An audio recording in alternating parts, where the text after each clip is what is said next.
Смелость и решительность земляков, которые вызывают восхищение, являются примером для подрастающего поколения, отметила руководитель аппарата Общественной палаты Светлана Щепкова. Наградить медалью первой степени общественное признание именно как добровольцев, которые сами приняли для себя такое непростое решение и сумели доказать, что все в этом мире строится на патриотизме. За отвагу и за добровольное участие в специальной военной операции наградили заместителя министра образования Тувы Евгения Овсянникова. Вместе со своим коллегой Батыем Мангушем они выполнили свой гражданский долг перед страной. Вручается медаль первой степени общественное признание.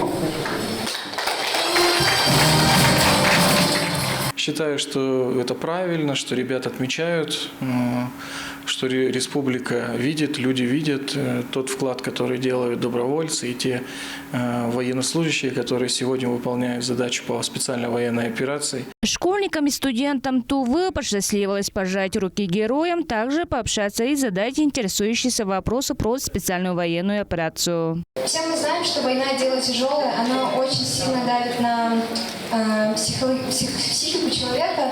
И мне бы хотелось узнать, есть ли в вашей профессии место творческой деятельности?